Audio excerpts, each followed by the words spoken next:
Welcome everybody to this session of the Alumni Festival online.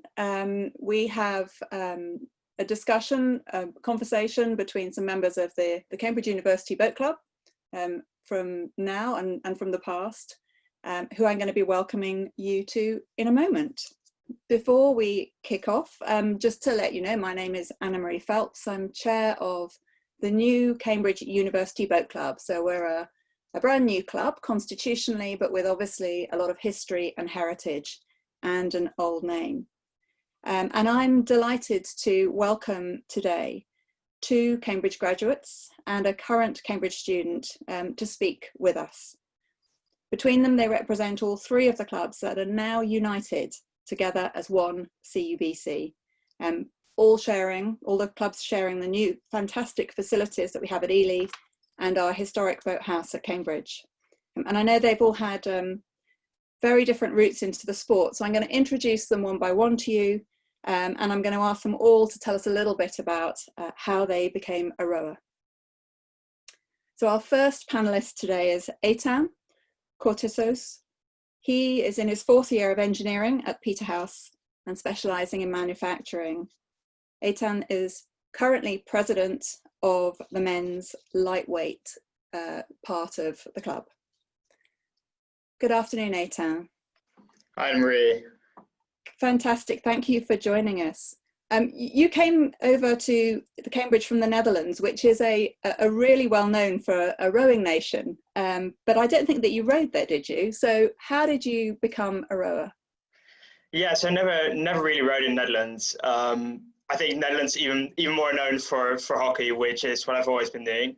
I've always been playing hockey in Cambridge as well at CUBC from the first 2 years here.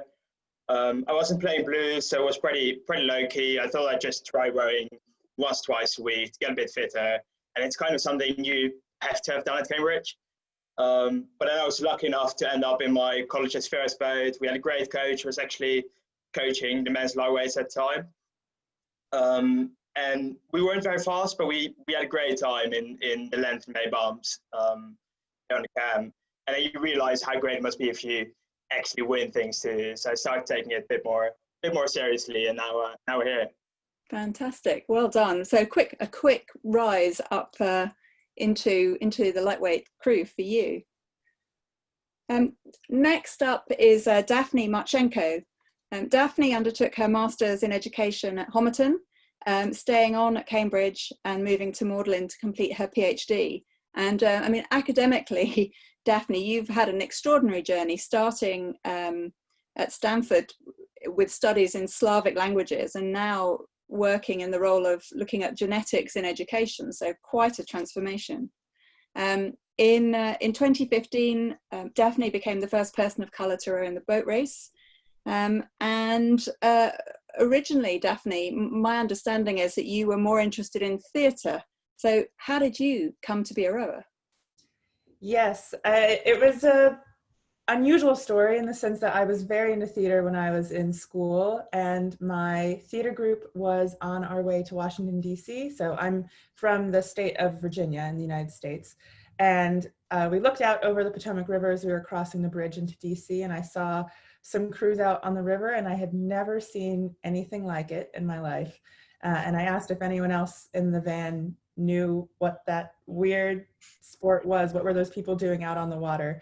And someone fortunately knew and explained it to me. And so when I got to high school or secondary school, I guess you would say in the UK, the following year, I was very fortunate in that my school, I went to a state school, but we had a rowing program there, and so I was able to try it. And it was much to the delight of my parents, because they had spent a lot of time trying to get me into sport and to become a little bit more fit and healthy. And so finally I found the sport that spoke to me.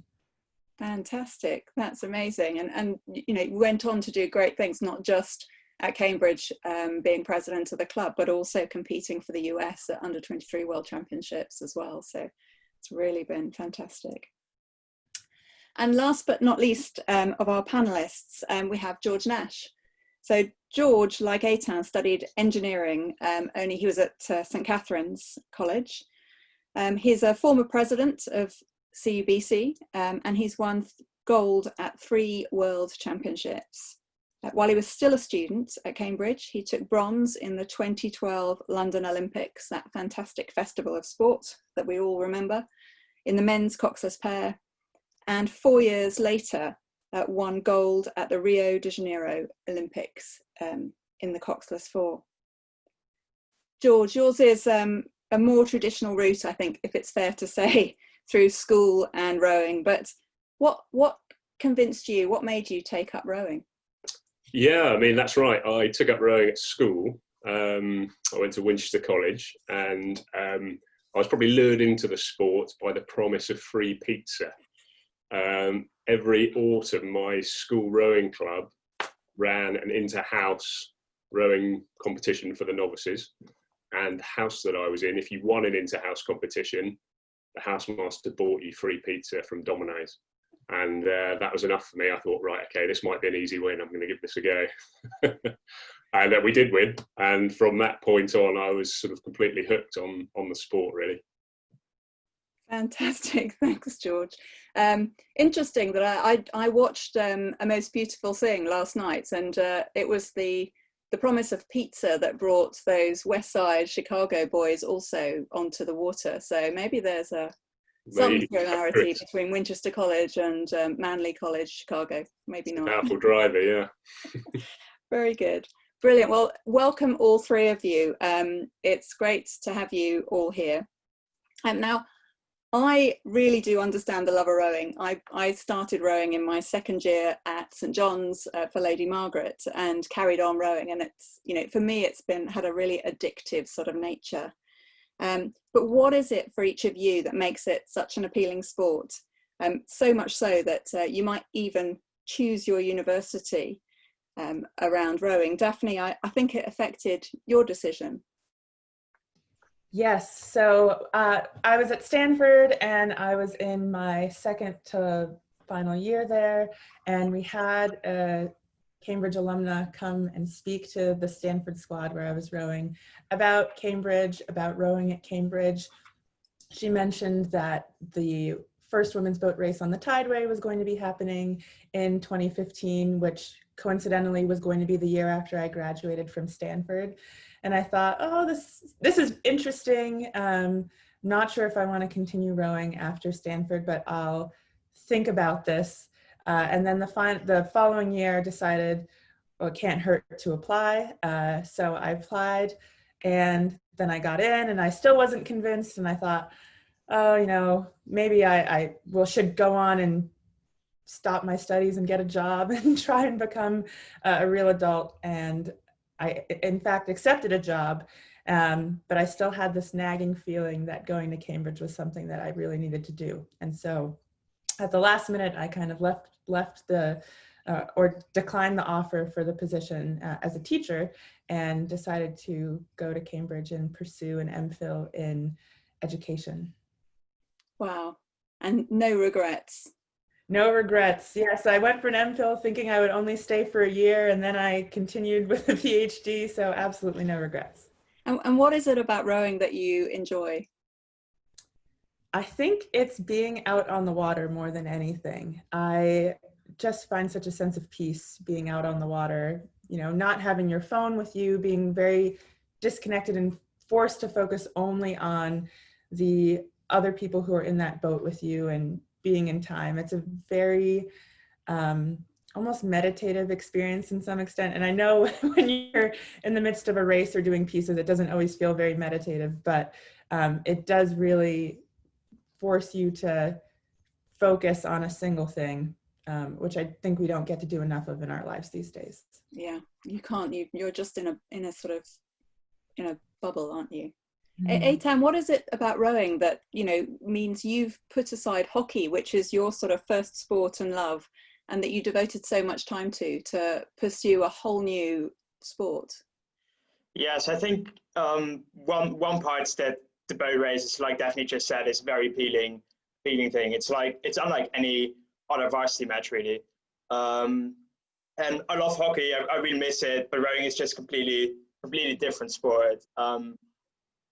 I guess the difference is, like in hockey, you can, or football or rugby or whatever. You can score goals, you can make a great save, whatever. But rowing in a completely different way is a great team sport. Like you all have to trust each other, trust your program. You've got to do the same thing over and over and over again. Everything needs to be pitch perfect. So I think that's the main thing for me. And also the more work you put into it, the more you get out of it. It's one of those sports, I think, very few sports that you can pick up at university and actually become really good at it. Whether it's, I think in Cambridge, good at it might mean being able to get a blue, which I know for a fact in hockey is impossible if you've never played hockey as a junior.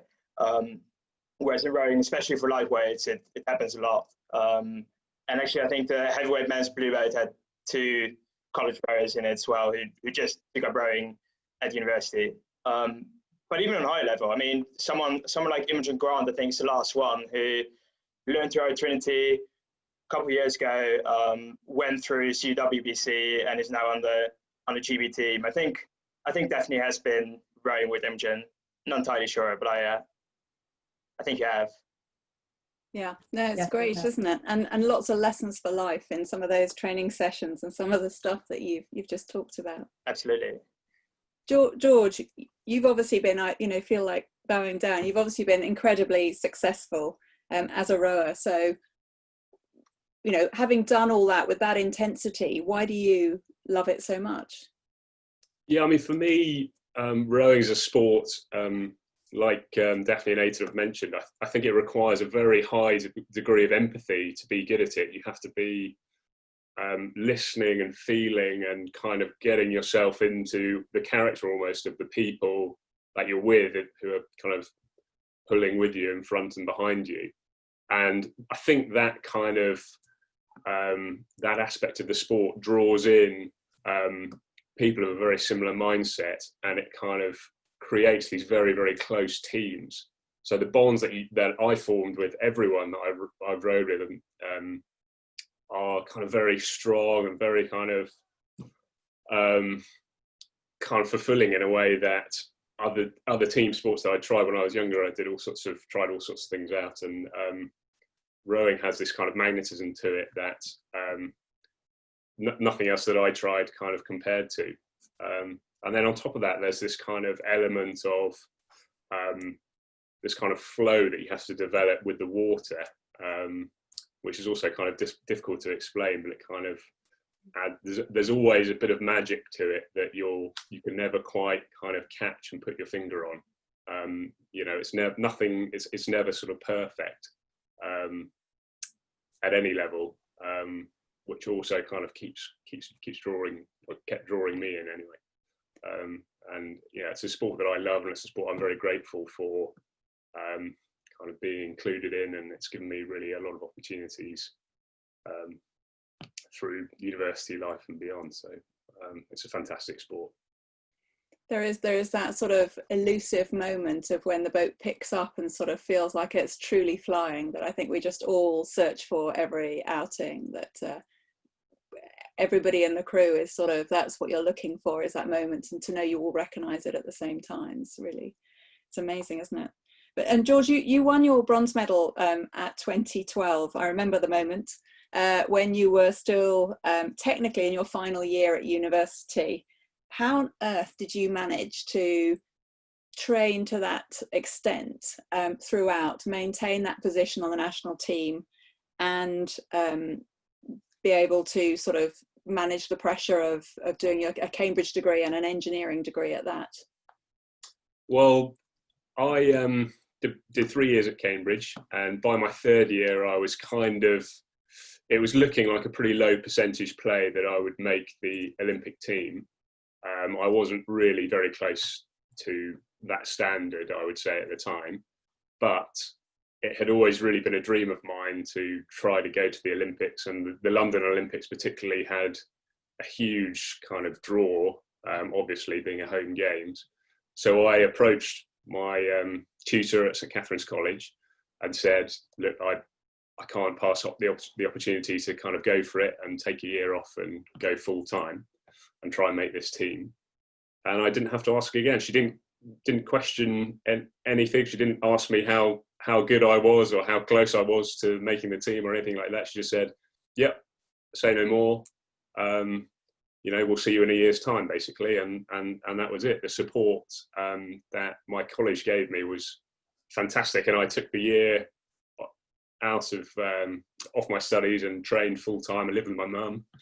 And you know, the difference between training full time for anything and trying to do two things at a high level at once is pretty dramatic. So I improved a lot in that year and just squeaked into the Olympic team and kind of went from strength to strength. And we kind of snuck a bronze medal as kind of complete rank outsiders, really. And it was a bit of a moonshot, to be honest. It was a bit of a dream come true for me.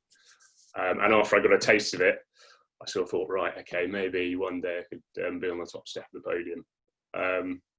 But Cambridge were fantastic the whole way through, I'd say. I mean, the engineering school at Cambridge particularly is very supportive of sportsmen and women. And when I came back to Cambridge in 2013, I had a fantastic tutor, fantastic director of studies, and my project supervisor was amazing and very kind of understanding of the demands that rowing puts on academic life, but also knew that in the end, you know, the academics have got to kind of come first, really. Yeah, it was a balancing act that I can't really claim to have got perfectly right all the time, but one that you have to kind of walk, I think. But it's fantastic, isn't it, that the university do allow for that kind of rounded life and that take other things into account outside of your academics as well, and help with that. Interesting also what you say about the engineering department, and I'm going to ask Eitan a question in a minute, but I noticed, Eitan, that last year's lightweight 8, I mean, there's a phenomenal amount of engineers in that 8. I think 5 out of the 9 in the crew are from the engineering department. So George, what you say has continued obviously to be right, and they continue to encourage people to participate in their sport. So I was in Blondie in 1987, which is, you know, a millennium ago, I think. Won my race. I think, you know, all of us have participated in a race against Oxford at the moment. Eitan, you're the only one though, and you were the, you know, you and the lightweight women were the only ones who actually competed in a boat race against Oxford last year, because it was a little bit before the main boat race and before everything went down into lockdown. So what was that like for you? It was, yeah, pretty insane. It was, I think the race itself was amazing. I mean, the lightweight boat race is obviously a much smaller event than the heavyweight races, but fundamentally it's the same thing. You're sitting there on a Putney Bridge ready to race. You've got Oxford next to you, you've got the umpire behind you, and you're doing the same thing. You can't deny the fact that it's the moment you've been training for 7 months. We lost a race, which obviously is not the way you want to go.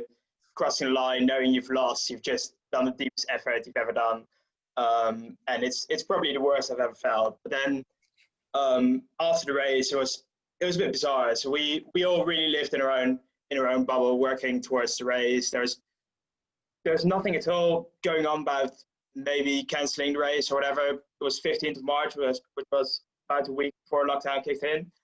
But actually on that evening, the open weights were told that their race got cancelled. It was kept quiet to us, so we could all just have our own thing, have our own celebrations. But the next morning, news kicked in, and you realised how devastated, how heartbroken everyone was. And I mean, they've been training so hard. The first thing we all said to each other was, "We've lost, but we're happy to have had the opportunity to race." Because I think personally, I'd rather go out there and lose than not get the opportunity to race at all. I think that's the worst thing that can happen to an athlete. Yeah, I don't think any of us can begin to imagine what it must have been like to have been a member of those crews.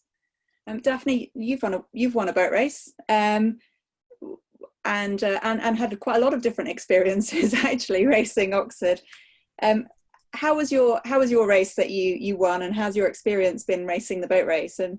And also I have to ask you what it meant to you to be the first person of colour to row in the boat race. Yes, so I've had 3 boat race experiences, 2 in the Blue Boat. The final year I was in the Blondie, the reserve crew. And the first year, 2015, was undescribable. Rowing in the United States is, I think it's people are gaining awareness of it as a sport, but really it is not something that the majority of people know what it is. You know, people might think it's like canoeing or kayaking, and it's fundamentally a very different sport. So to come over to the UK and see how many people knew what rowing was, were celebrating rowing as a sport, was an amazing feeling. And, you know, I didn't know for the majority of the year that I would be the first person of color to row in the boat race. You know, even after the crew announcements, when it was official that I was going to be in the Blue Boat, I still had no idea. It wasn't until about a week before we moved to Putney that I got an email from a historian at Cambridge who said, I don't want to put any undue pressure on you. I don't know if anyone's told you this, but you will be the first person of color to row in the boat race. And, you know, there are going to be many young women who are going to look at you and be so excited to see someone who looks like them on the TV engaged in this sport. And it was both humbling and frustrating because it was 2015 and I couldn't believe that I was going to be the first person to take this this title, so to speak. And we did lose that race, but it was still just an amazing experience. And I think probably anyone who has lost a boat race would say the same, that you have this hunger to want to come back and do it again and win that time. And so it took 3 times. You know, in 2016, we unfortunately sank, kind of famously. And that, interestingly enough, was the race in which a lot of United States rowing programs were familiar with. And so when I would mention the boat race, they would talk about, oh, I saw that one year that the crew sank. And I would have to admit that I was in that boat. And that was a very difficult race. It took me over almost a full year to be able to bring myself to watch that race. And it was very difficult for me to talk about it without, you know, getting very emotional. But the positive coming out of that race is that those women are some of my closest friends. We truly bonded in that experience as we were sinking in the tideway. And so I came back in 2018 after taking a year away to do data collection for my PhD.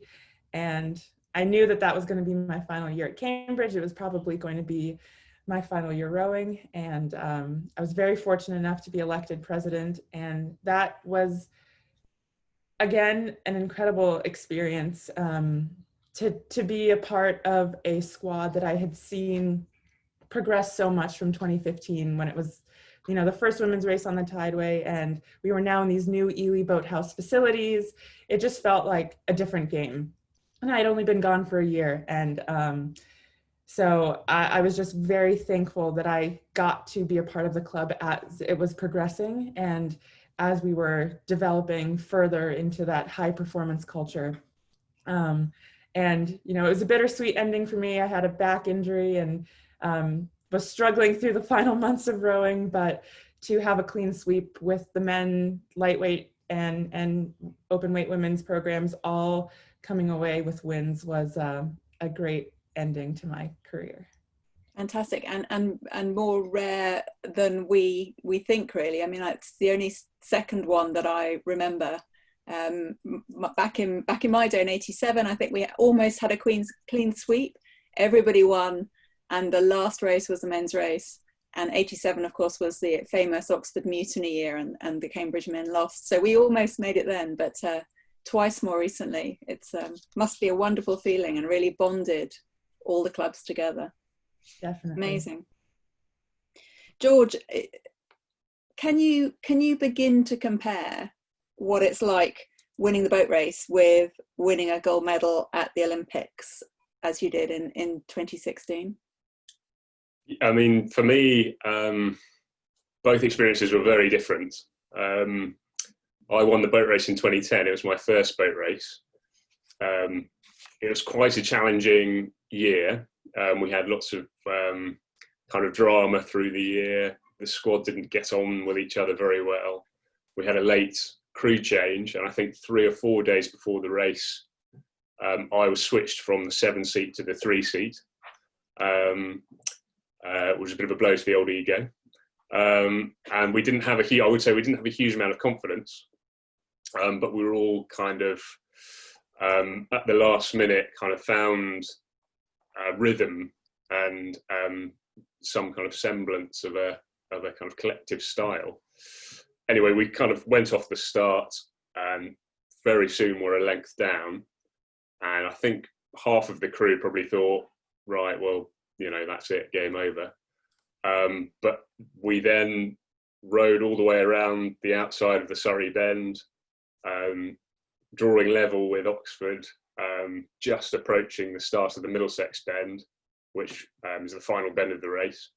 5 or 6 minutes to go. We took the lead and won by a length and a quarter. And it was just, I was just completely ecstatic. It was just complete, unexpected joy. It really was an amazing, intense experience. And one that sadly I didn't replicate when I was at Cambridge. And in 2016, kind of conversely, I was part of a very, very, very strong team. We were very like-minded.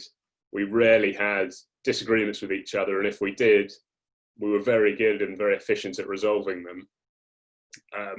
We had a very strong coach, a very strong training program, and we pretty much won every race bar 2, I think, in the preceding 4 years. So we were kind of like a pretty well-drilled kind of special ops military unit. With each race that we went to, the more kind of routine winning became. So by the time we got to Rio, the nerves were quite intense, but we were all kind of quite good at just kind of calming everything down and getting the job done. So when we crossed the line, the feeling was a bit less kind of intense. It was a bit more of a relief that we'd kind of completed mission rather than, oh my God, we just won the Olympics sort of thing. So it was, you know, don't get me wrong, it was a fantastic experience. It was wonderful, but the two experiences were less different. We were, the Cambridge experience felt like we were kind of flying by the seats of our pants a little bit, and the Olympics experience was kind of a bit more well-oiled, shall we say. Yeah, both amazing in their own right. It's extraordinary, isn't it? Because a lot of that sounds like it was just about the expectations that you had, and also about, to some extent, the sort of the pressure that was on you. I mean, you know, in terms of how that helps you in other parts of life, did you think there's anything you can take away and learn from that?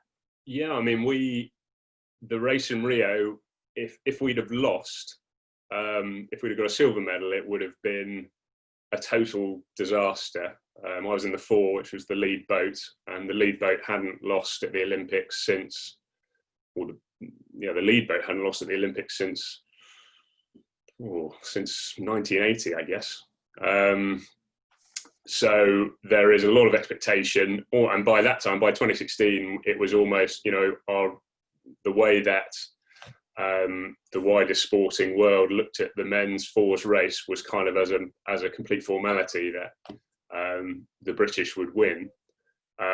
So for us, it was you know, quite important that we, you know, did win and did deliver on what we thought we could do. So there was a real temptation for serious kind of fear of failure to sort of creep in.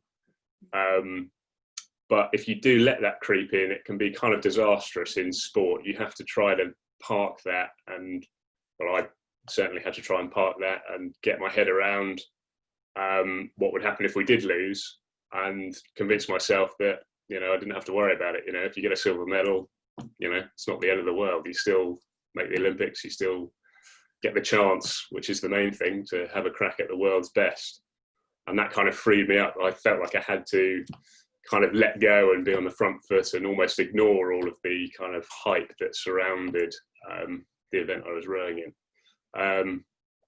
So it's a very, it's quite an interesting challenge to solve, and it was probably different for every member of the crew I was in, probably. But for me, I kind of couldn't assign, if I'd assigned any importance really to the race that I was in, it made the nerves kind of unmanageable. So I really had to play it down, discard it. There was a very small crowd in Rio, so it was quite easy to kind of think, oh, okay, we're just, on one of the trips on a training camp, and we're doing a timepiece against this crew that we've just picked up on the lake, and kind of talked it all down in my head, and that kind of enabled me to kind of let go a little bit and give my best. But following on from your question, has it helped me in going forward?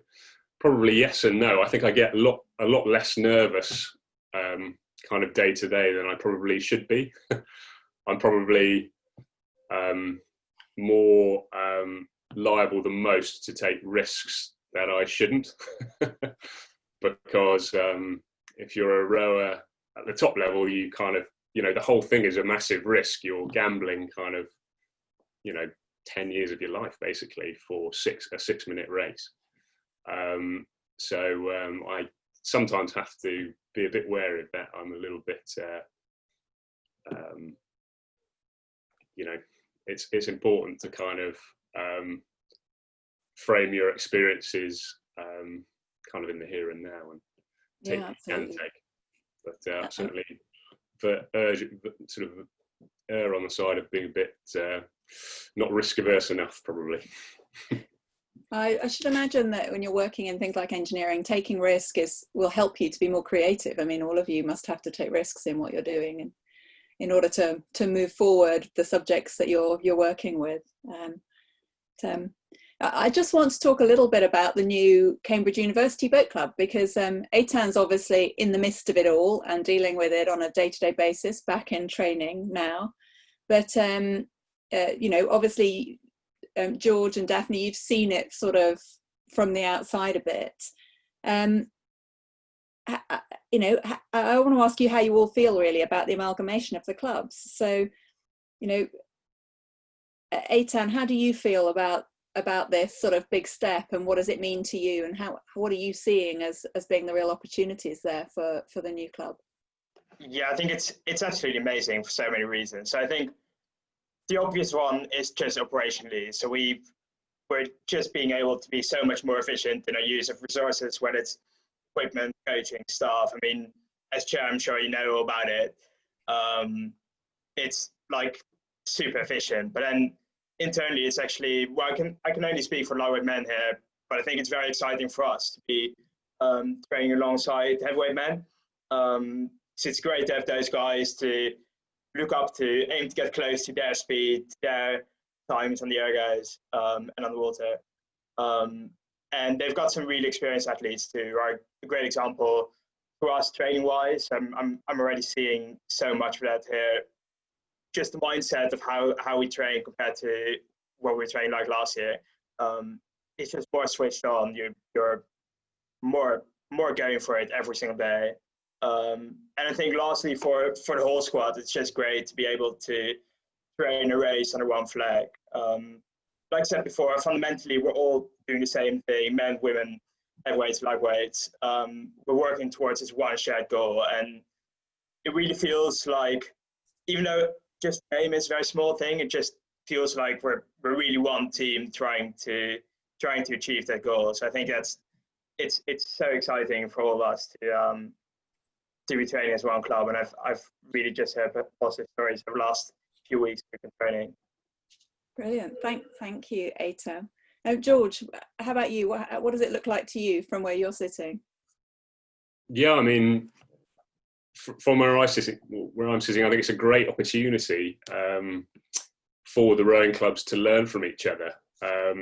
Now that they're kind of unified under the same banner, the men, the women, and both lightweight strands, they can almost run, 3 or 4 separate experiments, if you like, and figure out which one's working, what things are working well, what things aren't working so well, and kind of cross over ideas and feedback successful kind of programs, successful strategies, successful techniques to the other one. And I think learning can be sort of accelerated. So I think from that point of view, it's very exciting, and culturally, it just makes sense to be unified. You know, the strength of the wolf is the pack, and the strength of the pack is the wolf, as they say. And you know, the more wolves in the pack, the better, in my view. Especially light blue ones. That's right, yeah. Daphne, you talked a little bit about the development of the club during your time at Cambridge, but how do you feel about this sort of new step which has happened since? Yeah, it feels as though there's been an accelerant that's been put on Cambridge University rowing, and to think about how much has changed since 2015, which is, you know, only 5 years ago, has been really incredible. I mean, at the end of my time at Cambridge, so in 2018, there were rumblings of the potential of one club, and you know, I thought it would take a lot longer than it did for that to happen. So I completely agree with George about the strength in numbers, and I really think that this is going to be another step that advances Cambridge University rowing further. And you know, like George said, also the ability now that the squads have to learn from each other, and to be able to have other people consistently around them to push them, to learn from them, but who also are having, you know, slightly different experiences, because every boat race is different, and in many ways is also very the same. And so I think there's a really unique opportunity to both have a lot of common ground with people, but also to learn from others and the different experiences that they're having. Yeah, and it's been great coming off the back of a clean sweep where everybody was on that sort of elevated, sort of excited moment. It felt like the right time to do this. Please don't forget, everybody, we've got questions coming in, but please do feed in some questions which we'll try and cover in the last part of the session. Daphne, I wanted to talk to you particularly about your work with underprivileged children. So because you've had back surgery, I understand that you can't actually row anymore, but you're really active in several programs to attract and support Black and underprivileged children into sport. And I know you did that as well in earlier times, but can you tell us a little bit more about what you're doing in that area and why it's important to you? Yeah, I mean, this has been important to me for as long as I can remember. You know, while I was at Stanford, I started working for a nonprofit organization called Camp Phoenix that works to provide opportunities to low-income youth from the Bay Area of California. And it was an incredibly moving experience for me in my first year, because the cohort of children that we were working with were the same age as my youngest sister, who's 9 years younger than me. And it was a very emotional experience because, you know, I'm very fortunate to have been born in the place that I was born. I was actually born in London, and to have the family that I have with the resources that they had access to. And I realized that, you know, very easily, my sister could have been one of those kids that I was working with, if not for the circumstances of her birth. And so I became really passionate about trying to bring rowing and more generally educational equity to youth. And currently I am a part of a grant funding committee that is co-funded by the Gold Cup and the head of the Charles Regatta. Head of the Charles Regatta is one of the biggest rowing races in the world, very international group of individuals who come to Cambridge, Massachusetts every year to race.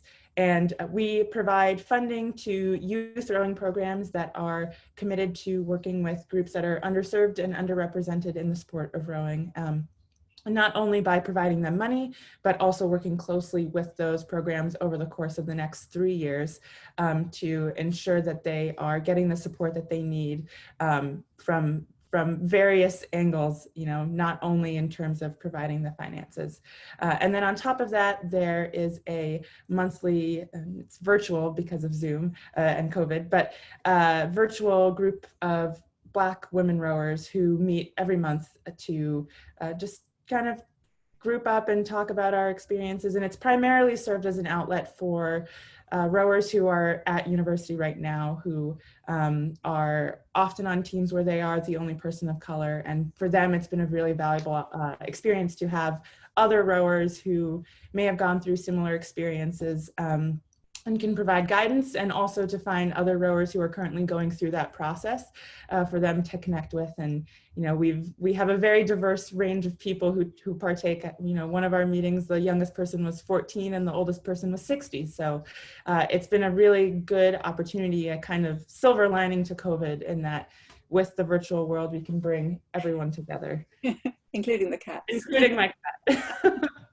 No, that's fabulous and wonderful. And I'm involved with the head of the Charles as well. So I'm really looking forward to hoping that we get a really good response to the head of the Charles 4702, which is going to provide all of its income to that grant funding body. So let's hope that it can make a real difference in increasing the number of people of colour that can row at a visible level. I mean, people need to be seen in order to inspire others. So hopefully it can push them up. We've got a question here, which Eitan, you're probably the best person on the ground to answer, but actually either George or Daphne may have some ideas to add into it. The question says, how do the potential 2021 crews maintain focus and motivation on training for their races when it's quite possible that the races may not actually take place? Yeah, I think it's not a problem at all for us. We're just all so eager, so keen, especially at the start of the season. You've got your own goals, whether it's staying on the squad, making a boat, hitting certain times on the around water. So I think rowers in general don't really struggle to motivate themselves for such a short program as well, where we've only got 7 months, and we don't really speak about it. We don't talk about the potential of races not happening or happening in a different way. We don't know if other races, like big tideway head races, are happening. Frankly, we don't really care. We just train as hard as we can, and we know that if we do get the opportunity to race, which I hope we will, we've got to be there. We've got to be ready to beat Oxford, and that's the whole story for us. Yeah. No, absolutely. I mean, we've got a double whammy as well at the moment with the boat race, because not only have we got COVID, which is stopping people from gathering in numbers, but we've also got Hammersmith Bridge closed at the moment as well. So, that's another massive issue. So it's likely that we're going to have to be adaptable, I think, isn't it? I mean, George, from your experience, what advice would you be giving to the current students in terms of maintaining their motivation? Yeah, I mean, I think A10 has a great attitude there. Ultimately, whether the race happens or not is completely outside of your control. So it's not something that you can, spending time worrying about it is time wasted. And like you say, if you do get the opportunity, you want to be ready to give it your best shot. And that alone can serve as motivation enough. Ultimately, rowing is a great kind of tool for self-improvement and finding those goals to keep you motivated day to day. Generally in rowing are quite easy, like say, improving your ergo times, improving your technique, improving that boat speed on the water, improving your rhythm, improving your feel, and focusing on those things adds up to the big goal of being ready on the day if it happens. And if it doesn't happen, it's not time wasted at all. All of these processes that you go through are hugely valuable. The actual race itself isn't really the experience that informs who you are as a person. Really, the thing that informs you the most is that 6 months of kind of arduous an arduous search really for very small incremental gains. That's hugely valuable, and that's something to be grateful for. It's an amazing opportunity, and you're in one of the best places in the world to do it. So it's good luck. And Daphne, how do you sometimes use what you learned in rowing to maintain motivation? You've done a lot of research projects, you've done your PhD, you know, all of those things are long-term stuff. At least you know that you're going to get to the end of them at some point. But with something like this where there's such uncertainty, how would you sort of focus your mind and use what you've learned through rowing? Yeah, I mentioned at the beginning about the meditative quality of rowing, and I think that the sport itself, you know, kind of forces you, and George spoke about this too when he was trying to make the Olympics seem like an everyday affair. You learn to take your experiences and bite them off into manageable sizes. You know, you have a toolkit, and each day you're adding to the toolkit, and each day you're building your team. And that in and of itself is a worthwhile process, but also it teaches you to take things as they come. And, you know, I think more than anything, the boat race has given me a sense of discipline, knowing that managing my time is very important, and identifying how to be most efficient and most effective as well, because rowing is a sport where you're constantly in search of trying to achieve the most efficient stroke for you. And so I think I carry that every day in my life. And now, you know, I'm in academia now, and that can be a very unstructured profession to go in because it's so self-driven. But I think rowing has given me the tools to be able to figure out how to structure my time and make sure that I'm staying disciplined with my work, and also to take a step back and learn to reflect. And I think knowing that being able to shut everything out and focus on one thing is something that, again, I don't think we have enough of in our world, where technology is everywhere around us and we can get easily distracted by things. And so I think rowing, I'm very grateful to the sport for being able to teach me how to kind of compartmentalize things. Wow, we've had some fantastic stories about experiences. One of the questions here is, can you each perhaps think about either your best or your worst day as a rower? So, you know, what was your best or your worst day? Is there something you can think of? Eitan, anything that springs to mind? You've got the shortest amount of memory of rowing. That's why I'm coming to you. I haven't got a lot of rowing memory, no. I think the boat race is a pretty obvious one, which I think in different ways can be the best and the worst day for me, depending on how you look at it. When I look at the worst day in training, like you've got some pretty tough days. I remember a day last year where on a Sunday we did 2 very long sessions where we're racing each other to make the proof for a race. And I think we did like 8, 9, 10 pieces over 2 sessions, and you've got to be ready for all of them to go so hard, and it's really quite tough. And those are days you remember where you like work so hard, and that's kind of what gets you through the tough times when it comes to a proper race. I think, you know, you've put so much time, so much effort into it. You might as well work really hard in the actual race. So yeah, I think that's like there are many days that are bad. There are definitely days that are good as well. What you were saying earlier, that the feeling when the boat's running really well, you're just having a lovely session. Actually, this morning I had 2 amazing sessions on the water. Like conditions are good, weather's good, boat's running nicely, you're seeing some good scores. That's really what you did for it. And I'm going to come back to George and to Daphne with the same question in a minute, but we've got another question while I'm with you, Eitan, which kind of reflects that. So you've talked now just about what it begins to feel like when you're really, you know, in the zone, you're technically quite good and you've got your fitness up. But the question here is about the traditional experience for novice rowers in their first year or 2 at Cambridge. I mean, what was it like for you? What was when you started rowing at Cambridge? Yeah, I think it's really enjoyable being out there doing something you've never done before. I remember one of the guys in our crew from last year told me that actually Cambridge students are crazy. Like, why would you sit on the water, a river that's too narrow to row on? You're just sitting in a queue all the time. But actually, everyone's having a cracking time. Everyone's actually enjoying themselves.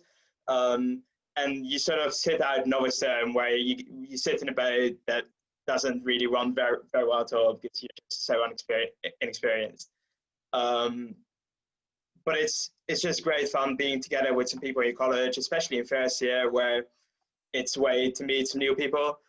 And then I guess after you've novice, you get to January when you get added to the sort of senior squad with people who have rowed before, and you start training for the land bumps and the bay bumps, which themselves are absolutely crazy races. They're really, really good fun. And I think that's sort of your standard college program, where in mid-commerce and first term you do sort of like some longer training sessions also in second, third, fourth year for the Fairbairns races, which is a big thing in November, December. And then Lent and Bay bumps are the big thing for a college rower, which I'm actually gutted I missed out on last year. Yeah, they're unique, aren't they? They're crazy, crazy unique. Yeah, I don't say it. I remember Natan from the Blue Boat, Polish scholar, really good rower, saying he completely freaked out after hearing the cannons because he had no clue what was going on. Brilliant. George, do you have a best day or a worst day in rowing? You've had some fairly good highs, but I have had some great racing days for sure. One of the most exciting days for me was back in 2011. I just come down to Caversham, just left Cambridge, came down to Caversham with Stan Laludis, who was rowing for Oxford at the time, and the World Cup had been cancelled. The Hamburg World Cup had been cancelled because of something in the cucumbers. Not sure exactly what the deal was, but there was some infection going around. And we put together an 8 of Andy Hodge, Pete Reed, Tom James, Matt Langridge, Rick Eggington, Alex Gregory, and me and Stan in the bow pair. And we raced the British 8, and we did a 4K warm-up, and we were 2/10 off the world record. It was epic. And as a kind of young rower, just joined the team, that was pretty up there as an experience. I absolutely loved that. It's lovely that still lives with you now. I mean, I wondered whether I thought you were in the 2013 8 that was the first British 8 to win a World Championships. Yeah, that must have been a high note. Yeah, absolutely. That was also incredibly exciting, and we had a great race actually that year at Henley against the University of Washington, which felt like a bit of a nail biter for us, but we broke the record. That was pretty exciting as well. That was a good day. And worst day, it's sort of, yeah, I mean, it's difficult to look past losing a boat race, to be honest. It really is like having your heart broken. It's completely gutting. It takes the world out from underneath you. And I think your sense of perspective is often quite limited when you're that young. So you can't really see, it's very difficult to see past it. And it does kind of live with you. It still rankles with me. I mean, we in 2013 I was the president, and we had a very good squad. And again, the year started off very, very well, and then kind of we had a couple of bumps in the road, and we ended up losing the race by a length and a quarter. And you know, I probably think about that season, if not every day, every week. It doesn't sort of leave. So that's kind of, yeah. But at the same time, it was a bad day, but I wouldn't kind of change it. You know, if I had to, it was a really kind of informative experience. Yeah, no, I'm sure. Daphne, how about you? I feel the worst day was probably the day that I realized that my back or my body had failed me and that I wasn't going to be the rower that I wanted to be that season. And I think that can be very frustrating when you put a lot of time and energy into a sport and your body is what has always been the thing that performs for you and that helps you to achieve the goals that you've set for yourself. So yeah, that was a devastating realization. And I think one of the perhaps limitations of this compartmentalization that rowing teaches you is that sometimes it can take a while before you see the bigger picture. And so the day that it hit me was not a very pleasant day. But I think in terms of one of the best days, when I was at Stanford, we won our first, it was the first Pac-12 championships in the school's history. And it was my senior year and I was a captain of the team. And we had a previously, the 2 years prior had been pretty rough. You know, the team ethos wasn't very great. And, you know, I myself had been struggling with feeling like I had a love for rowing, and I'd finally refound that in my senior year, and it culminated with this historic win of the Pac-12 championships. And yeah, that was probably one of the happiest days in a rowing career. Wow, that sounds like those landmark moments for all of you, whether they were good or bad, are really sort of formative and the things that stick out. Daphne, we've got a couple more minutes, and I just want to ask you quickly, you know, you work a lot with young people. We've talked about the good times and the bad times and the challenges, but what do you say to the young people you're working with now to attract them to try out rowing? Yeah, I mean, I feel that stories are very powerful, and, you know, I think just first, it's very powerful for youth to get to see all of these other people who look like them, who have engaged in the sport, and realize that there is a broader community. So I think just having that presence is impactful, but I think also creating safe spaces where people can ask the difficult questions and can be vulnerable as well is very important. I mean, for me, rowing really was a access opening sport. You know, I wouldn't have thought about Stanford if I hadn't rowed in school. I wouldn't have gone to Cambridge if there hadn't been that draw to rowing where someone came to campus to speak to us about it, because I had never even thought about Cambridge or Oxford prior. So, you know, for me, rowing really opened up a lot of doors, and I think that it has the power to do that for a lot of other youth, and also people who are later stages in life. You know, rowing is a unique sport in that you don't have to, I think Eitan mentioned this, you don't have to start when you're 4 years old in order to excel at it. It's something that you can pick up later in life, and I think provides a very special community. And so when I'm working with youth, just trying to communicate that message and let them know that there is a community for them that will support them. That's brilliant. Thank you so much. And we're about to run out of time, but can I thank all three of you for sharing your stories and sharing the thoughts that you've got about rowing and the support that you've got for the new combined club as we go forward. So I'm sure there will be challenges as we merge everything together, but it's great to know that there's that sort of support. And anybody who's listening, we'd love to encourage you to follow us, to support us, and to, you know, follow the journey that we're on at the moment. So can I say, on behalf of CUBC, on behalf of George, Daphne and Eitan, thanks ever so much to everybody who's listened today. Bye.